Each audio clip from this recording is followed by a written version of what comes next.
Sissy Care S8. When they got to the church, some parking spaces were reserved for them near the front.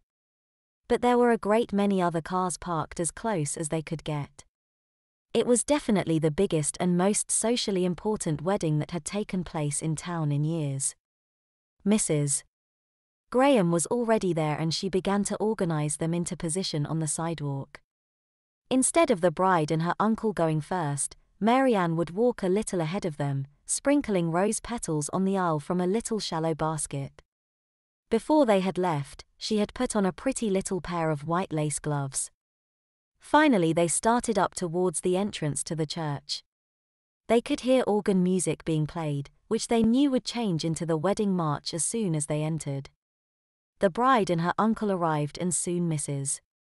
Graham had them all arranged in order on the walk and steps leading to the entrance. Mary Ann was first, and she lifted the front of her pretty gown a little so she wouldn't trip on it as she climbed the steps. Mrs. Graham stepped inside the church and signaled the organist to begin the march. As soon as they heard the music, the wedding party began to enter the church, all of them moving slowly forward in the hesitation step. Two little boys walked a little distance behind the bride, holding up the end of the gown's train. Hearing the wedding march begin, everyone in the church rose and turned slightly to watch the procession come down the aisle. Mary Ann began to drop a few rose petals from her basket every time she took a step. Women standing in the pews smiled broadly at her and leaned towards others to whisper how cute she was. Mary Ann smiled nice and felt wonderful as she moved down the aisle, the long petticoat under her pretty gown whispering. When she was a little ahead of the front pew, she moved a little to the side of it and remained standing. As the bride came alongside of her, she paused and Mary Ann curtsied, and then took her floral bouquet. Then Mary Ann waited till the bride and the rest of the wedding party had passed by her or took seats in the pews. Then she sat down holding the bride's bouquet. A section of the railing was opened and the minister stood there waiting for them with a pleasant smile. The maid of honor stayed behind the bride and helped her raise her veil up off her face, and then remained standing a little behind and to the side of her. The rest of the bridesmaids took seats in the front pews. The marriage ceremony didn't last as long as Mary Ann had thought it would, and after a half hour or so, she soon found herself handing the bouquet back to the bride and going back down the aisle. Suddenly a camera flashed alongside the aisle close to her. She looked over and there was Mommy. She had lowered the camera and Mary Ann could see she had a loving smile on her face. She blew a kiss towards Mary Ann. Outside on the sidewalk, they all milled around a little, waiting for the bride to throw her bouquet. Before getting into the limousine, the bride paused and threw her bouquet backwards up behind her towards the crowd of bridesmaids in back of her. Mary Ann didn't bother to try and catch it. She had turned around to see if Mommy had come out of the church yet. Then she saw her coming down the church steps. She had a big smile and looked so pretty. She was wearing a nice dark blue dress with pastel blue petticoats. She came down to where Mary Ann was standing and gave her a big hug. "Oh, sweetheart," she exclaimed. She lowered her voice a bit and said, "You look so wonderful. Exactly like the pretty little girl I've always wanted." Mary Ann hugged her and then looked up at her and said, "Isn't it nice, Mommy? Everyone looks so pretty today. I'm glad you could see how pretty Auntie has made me." Just then Corinne came up to them, smiling broadly. She leaned down and kissed Mary Ann's cheek. "You did everything perfectly, honey. Auntie is so proud of you." Then she turned to her sister and said, "Well, what do you think of your little girl? Isn't she pretty and wasn't she just darling today?" "Corinne," said Marie, "you've turned her into such a wonderful little girl. It almost seems too much to believe. I couldn't be happier." Mommy gave her daughter another hug and kissed her cheek. They had stepped off to the side of the crowd a little and lowered their voices a bit so they could talk privately. "Marie," said Corinne, "after the reception is over and we get back to my house, we have to have a serious talk. I hope you don't mind. But it is important." "Of course," replied Marie. In fact, there's so much I want to discuss with you. By the way, the business in New York was a lot more profitable than I thought it would be. Wait till I tell you about it. Marie had taken a cab from the train station, so the three of them got into Corinne's Continental and drove to the Pendergasts' estate for the reception, Marianne sitting between them. The reception was held in one end the ballroom in the mansion. Marianne had never seen the ballroom before, and it was so big she was astonished. After everyone had taken their seats at one of the three long tables, the band came in and began to set up at the far end of the ballroom. Everyone smiled at Marianne and told her how pretty she looked. Usually only members of the wedding party sat at the principal table, but there was room at the end for Marianne, Mommy and Auntie. They sat on either side of her, and Mommy couldn't take her eyes off her.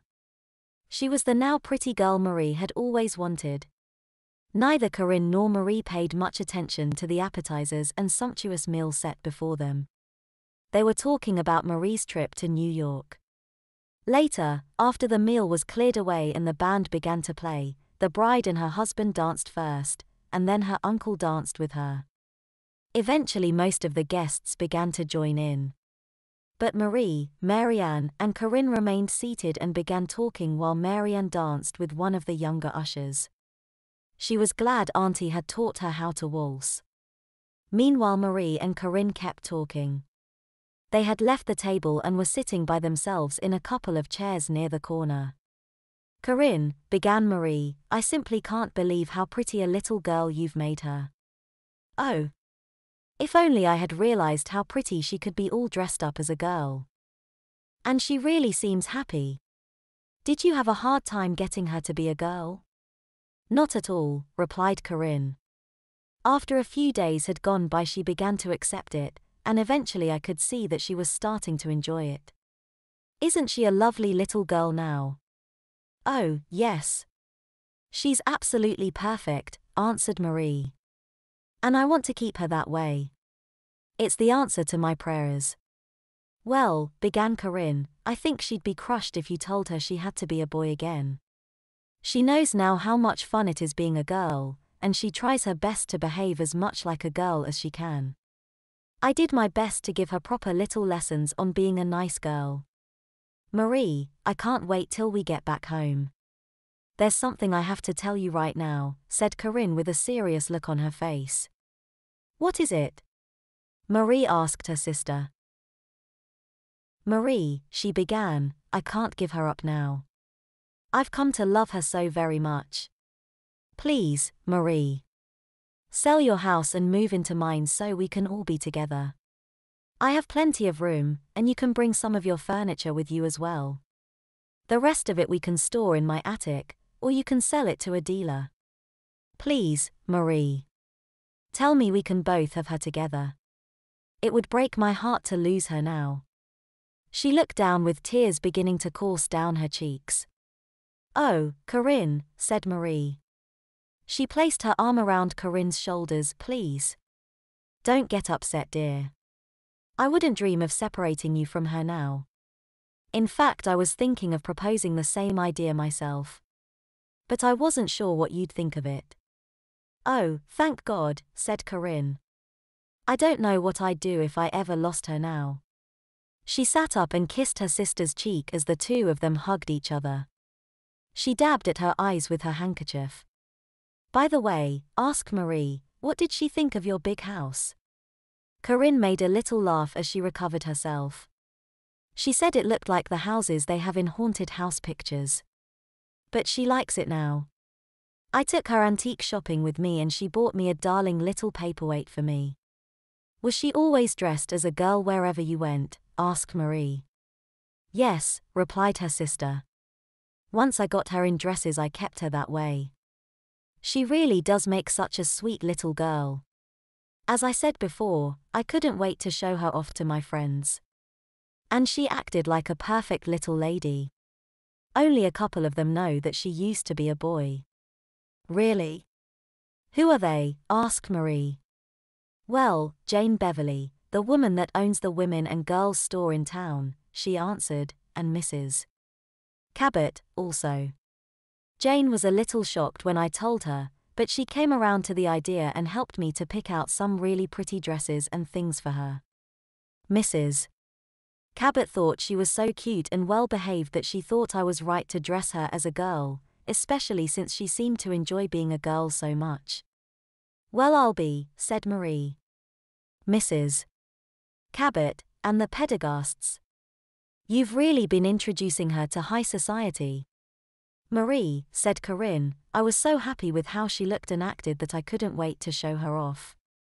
And when we went to the bridge party at Mrs. Pendergast's estate, she talked and played with the other little girls that were there. You know how they all like to show off their little girls. Well, I do, too.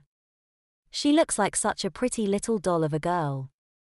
Corinne, when I saw the pictures of her you sent me, and then actually saw her as the flower girl at the wedding, I was overjoyed with how you made her into such a pretty little girl. And I'm so happy she wants to stay that way. As long as her happiness and ours coincide, I don't think we should change a thing. Marie, when I saw her growing up as a boy, I always thought she would make such a pretty girl, said Corinne. And now she really is a girl for all intents and purposes. But I'm worried about what will happen when she starts going through puberty. I mentioned it to her and it upset her. So I told her about a doctor that I know that might be able to help her stay a girl, and she felt better. But that decision is up to you. After all, she is your child, even though I love her as if she was my own. That's a big step, said Marie, but it might be the thing to do if her happiness is at stake. That's what I thought, too, said Corinne. But we don't have to decide on that for a while. In the meantime, I just love her to pieces. I'm always hugging and kissing her. And she's an affectionate little girl, too. She's really everything a little girl should be.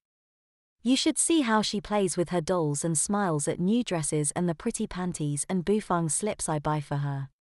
She likes to pick out her own lingerie sometimes, and she always picks the prettiest things. And she's been such a good little girl for me.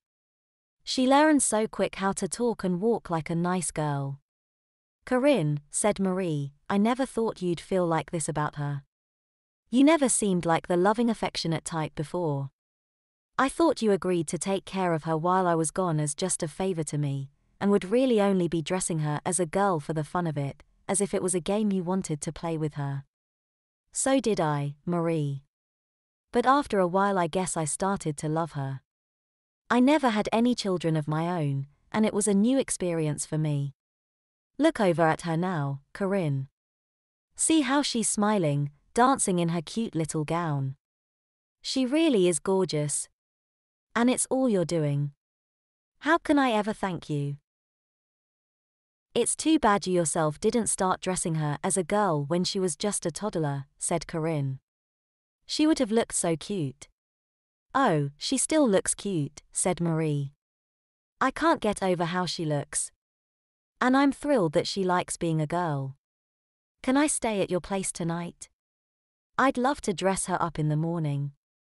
Corinne laughed a little at her sister's anxiousness. Of course, she replied. I think she'd love having you dress her up. I told her that you always wanted to do it. It'll make her happy to have you dress her. I can hardly wait, said Marie. Now tell me what happened in New York, said Corinne. Did you make a pile of money? A lot more than I thought I would, said Marie. And I went shopping while I was there and bought some things for Marianne. I hope they fit. I picked out some darling dresses and poofy slips for her. But I will have to make a trip back there 2 or 3 times a year from now on. They hired me as a consulting editor. Now I won't have to live just on my alimony. That's wonderful, Marie.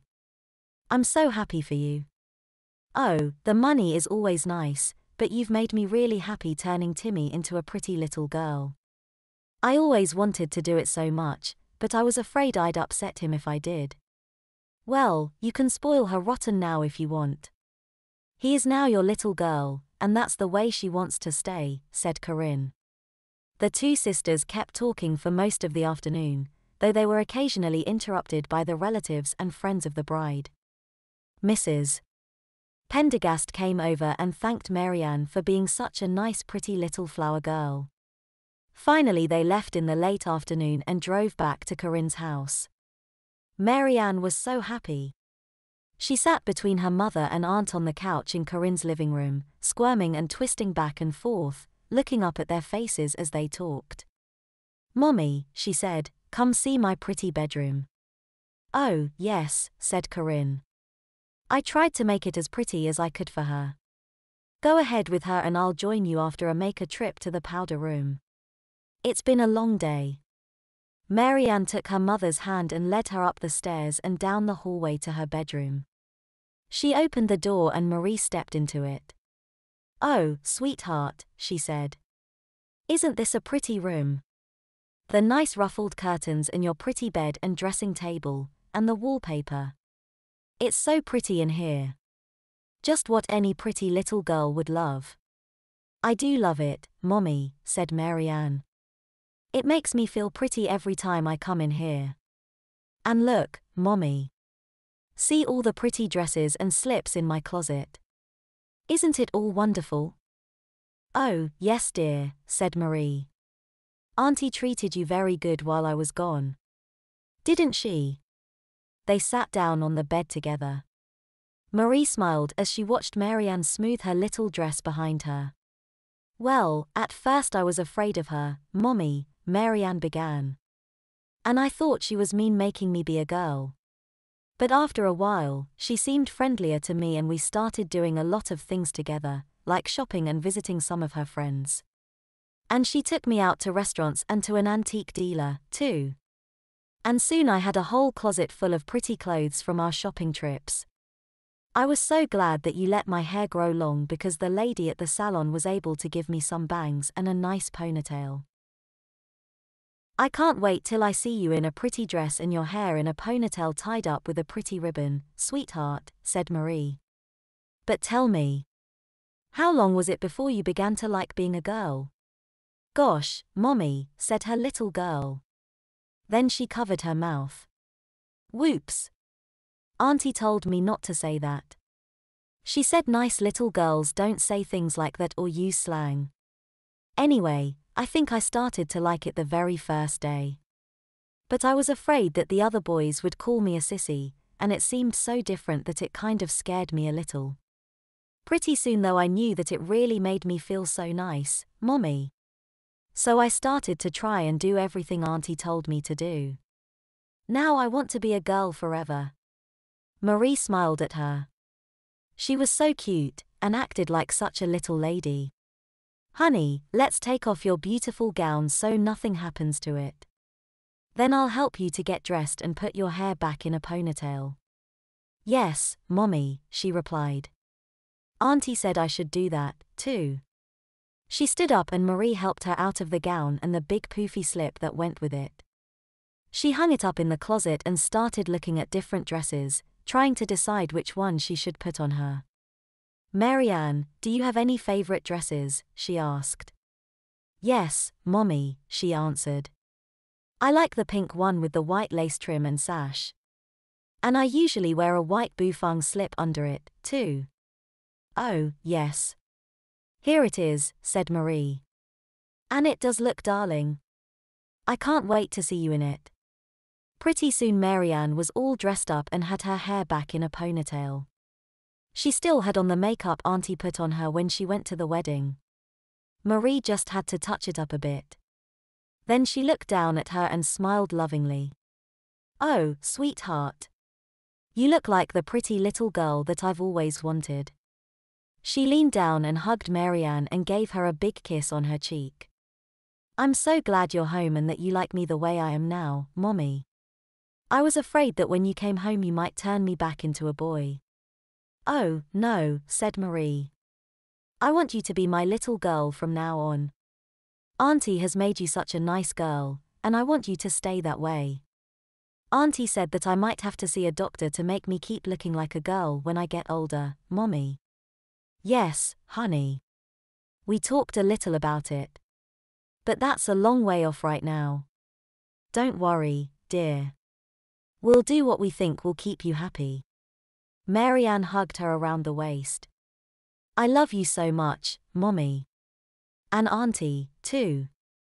Then Corinne came in and saw that Marie had already changed her clothes. Well, now, said Corinne. You look very nice, Marianne. Doesn't she look sweet, Marie? Oh, yes. She's just what I had always hoped she had been. My very own little girl. Our little girl, Corinne corrected her. Yes, said Marie. I haven't forgotten our plans. What plans, Mommy? Asked Marianne. Honey, began Marie, Auntie and I have been thinking that I should sell my house and come live here with you and her instead. Would you like that? That would be great, Mommy, replied Marianne. Then I could have the two ladies I love better than anyone else in the whole world living with me.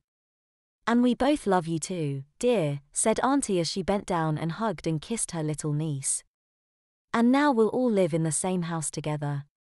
Later that night when Marianne was in bed, Corinne and Marie were sitting in wingback chairs by the fire in the living room. Corinne had made 2 martinis for them, and they were relaxing after such a wonderful day. You know, Marie, said Corinne, you and I both wanted to turn your little boy into a girl, but for different reasons at first. But now we want her to remain a girl for the same reason. It's love. We both want her to remain as happy as she is now. Corinne, said Marie, I've never heard you talk this way before. It seems like there's been a big change to you, also. Yes, I know, said Corinne. Having a happy little girl living with me made me realize that there's so much more to life than trying to impress people at the country club.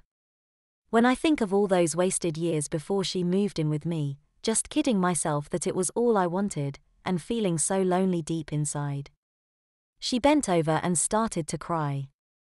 Marie quickly got up and went over to her sister, sitting on the arm of the chair and placing her arm around her shoulders. Oh, sis. Please don't cry. Everything's all right now. And like Marianne said, she'll have the two of us loving her now. Oh, yes. I do love her so much, Marie, said Corinne. I couldn't bear to have her leave my life now. She's such a sweet little thing, I want to hold her close to me forever. And I feel the same way, sis, said Marie. Don't worry. I'll move in with you, and the 3 of us will be together. Thank you so much, Marie. I know it's a lot of trouble, but it's the only way I can see how we'll all be happy. 2 weeks later the move was complete, and there was a "for sale" sign on Marie's house. Because of the beautiful quiet location and the excellent maintenance Marie had seen the house had, she soon received a very handsome price for it. The first thing she did after the sale was over was to go shopping with Corinne and Marianne to buy her little girl some nice autumn dresses and other pretty things. For the next few years, life seemed like one long continuous happy dream for all of them. They went everywhere together. And their daily life in Corinne's house was filled with happiness. It didn't seem possible to either of the 2 women, but to their delight Marianne became even more of a girl in her habits and interests. Soon the house had other little girls coming into it. Marianne had made friends with a number of other girls her age in the neighborhood, and some of the girls at Mrs. Pendergast's bridge party came with their mommies to visit her quite often, also. In an all too short time, Marianne had grown to the point where they had to start considering the need for a doctor and an operation. Both women were very frank with her, telling her she'd never be able to be a boy anymore if she had the operation. But instead of being afraid, Marianne asked them how soon she could have it done. 7 years went by, and one day Auntie hung a large picture up in the living room. It showed Marianne in her junior prom gown. And she was still just as sweet and pretty when she became a young woman. One winter night the 3 of them were sitting near the fireplace having coffee. They had been talking about the different things they had done together during the past years, and also making some plans for spring's return. Suddenly Marianne said, I don't care what we do from now on, because I know we'll all be happy as long as we're together.